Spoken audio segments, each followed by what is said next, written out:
guys, welcome back to my channel. My name is Madhumita and I am back with my another video. आज जो है हम financial accounting का comparative financial statement chapter से जो हमारा सेकंड मेथड है वो करने जा रहे हैं और सेकंड मेथड का नाम है common size statement. Common size statement में भी दो तरह के मेथड आते हैं। पहला आता है common size revenue income statement and दूसरा होता है common size balance sheet statement. आज जो है हम फर्स्ट मेथड करेंगे कॉमन साइज इनकम या रिवेन्यू स्टेटमेंट।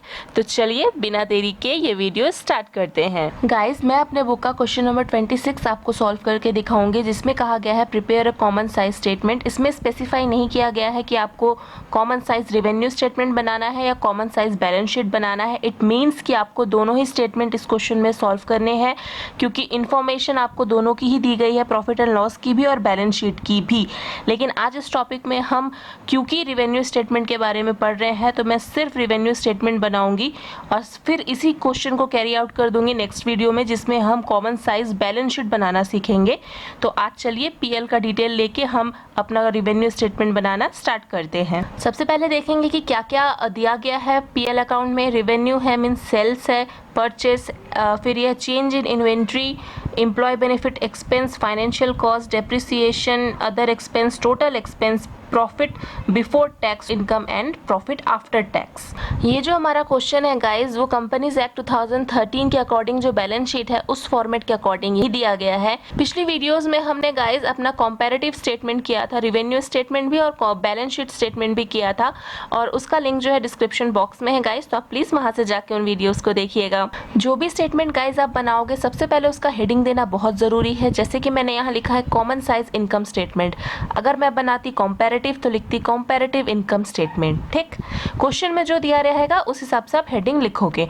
फिर डेट दिया हुआ था क्वेश्चन में कि ये जो है प्रॉफिट एंड लॉस अकाउंट जो है फॉर द ईयर एंडेड 31 मार्च 2015 का है, तो मैंने 31 मार्च 2015 लिखा और यहाँ पे मैं अमाउंट लिखूंगी और फिर क्या करूंगी, इस अमाउंट को परसेंटेज में कन्वर्ट कर दूंगी। बस इतना ही है, सिंपल सा। और परसेंटेज में कन्वर्ट करने का फॉर्मूला क्या है, amount of other accounts divided by sales amount into 100। तो चलिए अब मैं आपको सबसे इंपॉर्टेंट चीज जो है फॉर्मेट वो बताती हूँ क्योंकि फॉर्मेट गलत होगा तो आपका क्वेश्चन गलत हो जाएगा। तो सबसे पहले कंपनीज एक्ट 2013 के अकॉर्डिंग फॉर्मेट को सेट कर लेते हैं। फॉर्मेट स्टार्ट करने से पहले क्वेश्चन में आप सबसे पहले ये देखना कि सेल्स कहाँ है क्योंकि क्वेश्चन की शुरुआत सेल्स से होती है। तो ये हमारा ऊपर में दिया गया है रेवेन्यू, इसका मतलब सेल्स। ठीक है, सेल्स तो एक तरह से अपन का इनकम हो गया। ठीक है, उस हिसाब से अब क्या देखेंगे, सेल्स के बाद बारी आती है अदर इनकम्स की। फॉर्मेट के हिसाब से बता रही हूँ। सबसे पहले देखना कि इस पूरे एडजस्टमेंट में क्या कोई अदर इनकम्स है।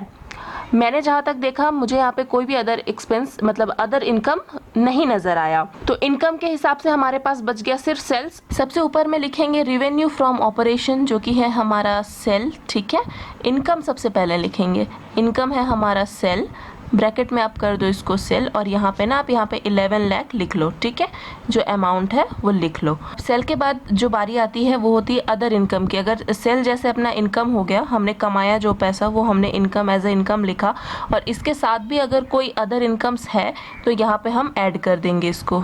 ठीक है, अदर इनकम हमारे पास हमने क्वेश्चन में देखा कि कुछ भी नहीं है तो इसको हम नील छोड़ देंगे और इसको यहाँ पे टोटल कर देंगे। तो टोटल भी हमारा कितना आ जाएगा, 11 लाख ही आ जाएगा क्योंकि और तो अदर इनकम्स कुछ है नहीं, तो इसको हम बंद कर देंगे और यहाँ पे हम कर देंगे टोटल इनकम।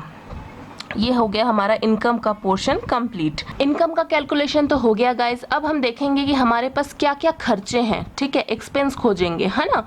इनकम मिल गया, एक्सपेंस खोजेंगे, एक्सपेंस का टोटल कर देंगे तो हमारे पास टोटल एक्सपेंस आ जाएगा। और अगर हम पैसे जो हमारे इनकम है उसमें से खर्चों को माइनस कर देंगे तो प्रॉफिट या लॉस आ जाएगा और वही तो हमको निकालना है स्टेटमेंट में। ठीक है, तो एक्सपेंसेस क्या क्या होगा, जैसे यहाँ पे देखिए employees benefit expense, financial cost जो अपना एक्सपेंस है, डेप्रिसिएशन, अदर एक्सपेंस। ठीक है, और वैसे भी ऑलरेडी यहाँ क्वेश्चन में एक्सपेंस दे दिया है 10,53,800। क्वेश्चन में ये नहीं देता है गाइज, लेकिन ये क्वेश्चन में दिया हुआ है तो हमको टेंशन लेने की कोई जरूरत नहीं, वरना हमको एडजस्टमेंट फाइंड आउट करके उनको टोटल करके लिखना पड़ता है। सबसे पहले यहाँ पे करेंगे लेस एक्सपेंसेस, हेडिंग दे रहे हैं हम। ठीक है, क्योंकि हम एट लास्ट तो वही लेस ही कर रहे हैं ना, लेकिन यहाँ पे सिर्फ हेडिंग दे रहे हैं लेस एक्सपेंसेस। अब एक्सपेंसेस के अंदर क्या क्या है वो लिखना है। पहला है हमारा परचेस। परचेस कैसे एक्सपेंस है गाइस, हम परचेस कर रहे हैं तो पॉकेट से पैसे जा रहे हैं ना, तो वो एक्सपेंस हुआ, तो उसका अमाउंट हम यहाँ लिखेंगे।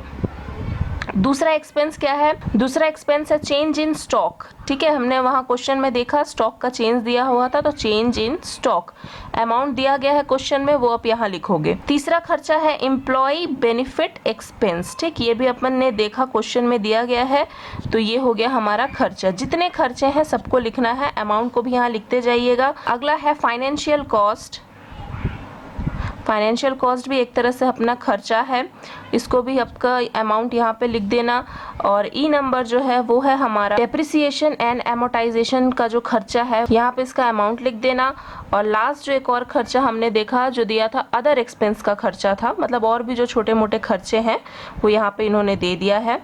तो हमको कोई टेंशन नहीं है, बस अमाउंट लिखो और इसको टोटल कर दो। ठीक है, और टोटल का जो अमाउंट है वो तो क्वेश्चन में दिया ही हुआ है, नहीं दिया रहता तो टोटल करके लिखना पड़ता। तो ये रहा गाइस, मैंने एक्सपेंसेस के अमाउंट लिख दिए, उसको टोटल भी कर दिया। एक चीज़ यहाँ पे अलग से किया, यहाँ पे मैंने ए डाल दिया और यहाँ पे मैंने बी डाल दिया। क्यों डाला मैं आपको अभी दिखाती हूँ।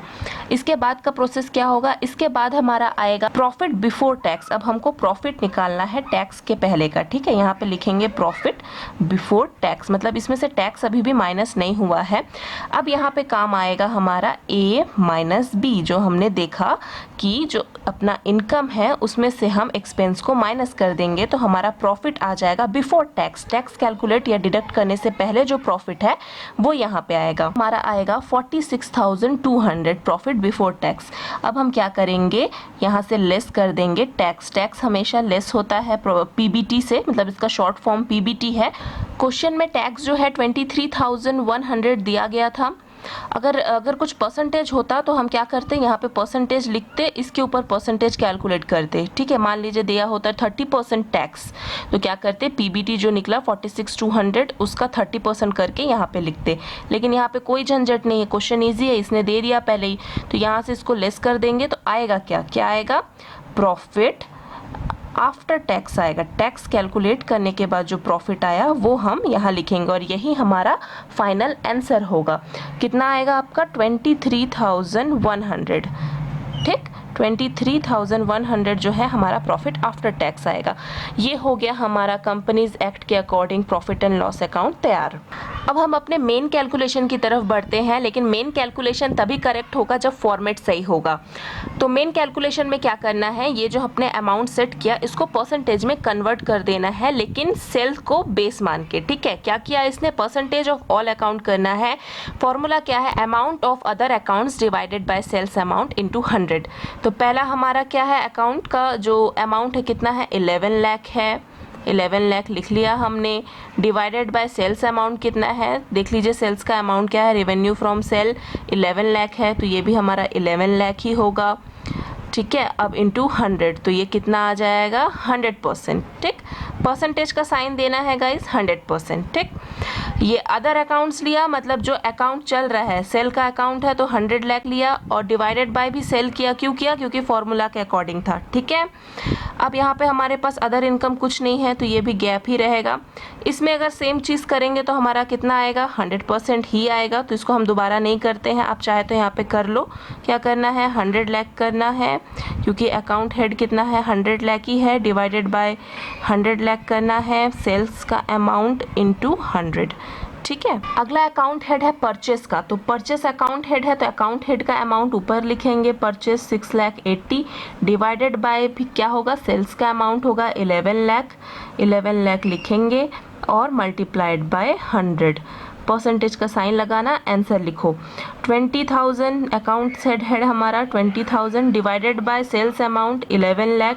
ठीक है, ये टोटल अमाउंट को बेस मत मानना गाइस, क्योंकि टोटल चेंज हो जाएगा अगर अदर इनकम यहाँ पे रहेगा, तो इसलिए हमेशा याद रखना कि सेल्स का अमाउंट ही नीचे लेना है, हम इसी अमाउंट को बेस मान रहे हैं नीचे में। ठीक है, यहाँ पे हमने 11 लाख लिखा, अब मल्टीप्लाइड बाय 100 परसेंटेज। ठीक, नेक्स्ट अकाउंट हेड है एम्प्लॉय बेनिफिट एक्सपेंस, तो सबसे पहले लिखेंगे 2,05,000 ऊपर में जो इसका अकाउंट का अमाउंट है, मतलब हेड्स का जो अमाउंट है, और बेस कितना होगा, सेल्स अमाउंट 11 लाख। ठीक है, सेल्स का जो अमाउंट है वो तो सेम ही रहेगा, हर हेड में वो अमाउंट सेम रहेगा क्योंकि सेल्स का अमाउंट एक ही है।